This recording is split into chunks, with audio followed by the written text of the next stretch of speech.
తిరుమల జోలికి వెళ్ళొద్దు. దాదాపు 50 సంవత్సరాల క్రితం పరమ పవిత్రమైన తిరుమల తిరుపతి దేవస్థానంలో జరిగిన సంఘటన. పెరుగుతున్న భక్తుల రద్దీని తట్టుకొని మంచి దర్శనం కల్పించడానికి తిరుమల తిరుపతి దేవస్థానం ఎప్పుడూ ఏవో ప్రణాళికలు రచిస్తూనే ఉంటుంది. అలా ఒకసారి పౌర సంబంధాల అధికారి మరియు దేవస్థానం సభ్యులు కలిసి ఒక పథకం ఆలోచించారు. మామూలుగా జయ విజయులను దాటి స్వామివారి దర్శనం చేసుకున్న భక్తులు మరలా అదే దారిలోనే బయటకు రావడం ఆనవాయితీ. అలా కాకుండా అర్ధమండపం యొక్క పక్కగోడలు తొలగించి అక్కడ ద్వారములు తెరిస్తే వాటి నుండి దర్శనం చేసుకున్న భక్తులు కుడి ఎడమలకు వెళ్ళవచ్చు. దీనివల్ల భక్తుల రద్దీని భరించవచ్చు. అది అమలు చేయాలనుకున్న ప్రతిపాదన. దీని గురించి లోతుగా చర్చించి 40 లక్షల వ్యయంతో అమెరికా నుండి కటింగ్ మెషిన్ను కొనుగోలు చేయాలని నిర్ధారించారు. ఇదంతా విని అక్కడే ఉన్న శ్రీ గణపతి స్థపతి గారి మనస్సు కలతపడింది. మనస్సులోని బాధ మొహంలో కొట్టొచ్చినట్టు కనపడుతోంది. అక్కడే ఉన్న ఒక మంత్రి దీన్ని గమనించారు.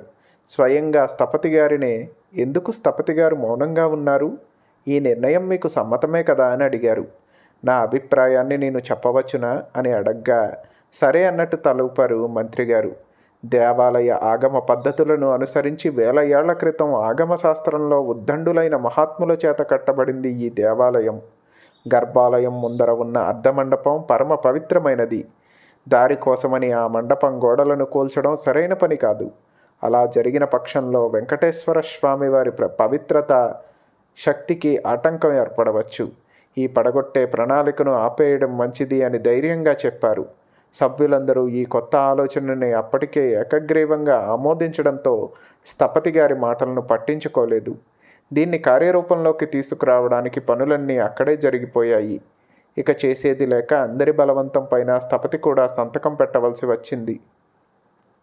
అప్పటి నుండి స్థపతి గారి మనస్సు ప్రశాంతతను కోల్పోయింది. గుండె బరువెక్కగా అక్కడి నుండి వెళ్ళిపోయారు.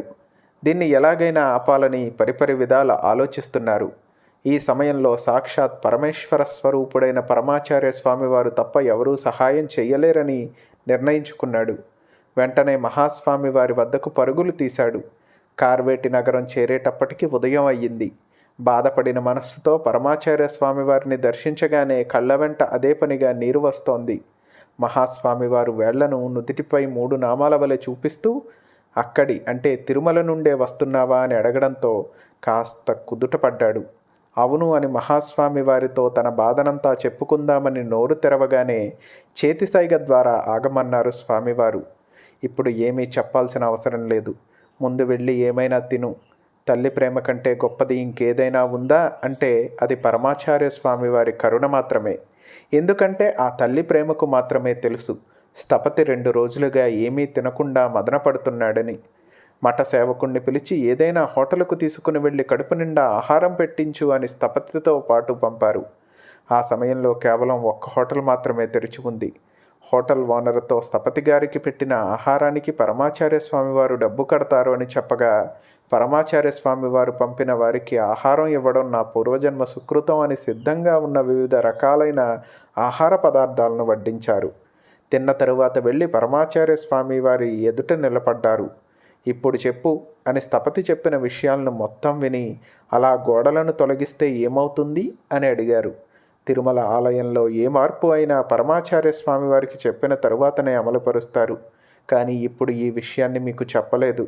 అర్ధమండపాన్ని కదిలిస్తే మునిపటిలాగా వెంకటాచలపతి యొక్క దివ్యశక్తి జనులకు ప్రసరించదు. బహుశా వారి నిర్ణయాన్ని మీకు తెలపడానికి వారు ఇక్కడకు రావచ్చు.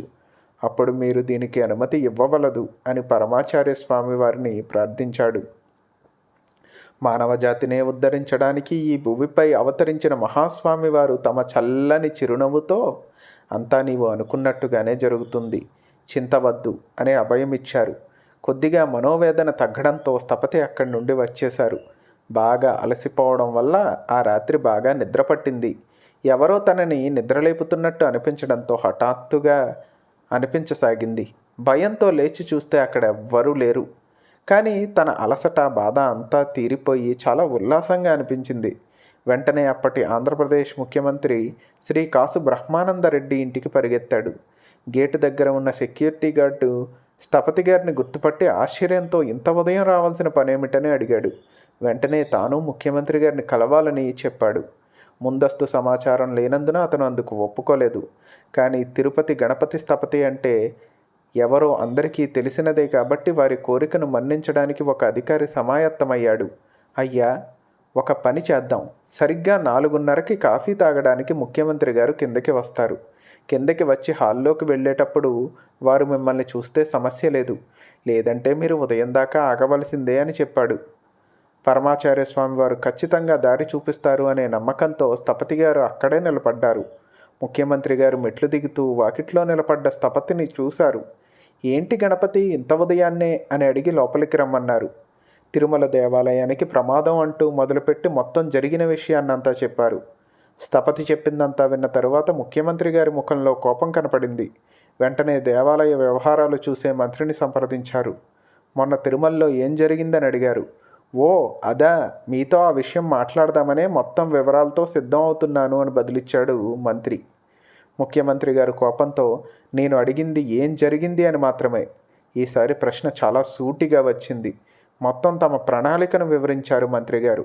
ఇంకా ఏదో చెప్పబోయేంతలో, ముందు నేను చెప్పేది విను, వెంకన్న జోలికి పోకండి అని నిక్కచ్చిగా చెప్పారు. తిరుమల వెంకటేశ్వర స్వామి వారి విషయాల్లో అనవసరంగా తలదూర్చకండని చెప్పి సంభాషణ అక్కడితో ముగించారు. స్థపతిని పంపుతూ, తిరుమలకు ఏమీ జరగదు, నీవు నిశ్చింతగా వెళ్ళు అని భరోసా ఇచ్చారు. పెద్ద బరువు దింపుకుని చాలా ఉత్సాహంగా తిరుగు ప్రయాణమయ్యారు స్థపతి. తనను నిద్ర నుండి లేపి ఆ సమయంలో ముఖ్యమంత్రి గారిని కలిసి ఇంటి వద్ద సమస్యకు పరిష్కారాన్ని ఇంట పెద్ద సమస్యకు పరిష్కారాన్ని చూపించింది ఏదో ఒక అదృశ్య శక్తి అని గ్రహించాడు. వెంటనే పరమాచార్య స్వామి వారి పలుకులు చెవిలో వినపడ్డాయి. అంతా నువ్వు అనుకున్నట్టుగానే జరుగుతుందన్న మాటలు గుర్తుకు రావడంతో ఒక్కసారిగా వణుకు ప్రారంభమై ఒళ్ళు గగుర్పాటుకు గురైంది.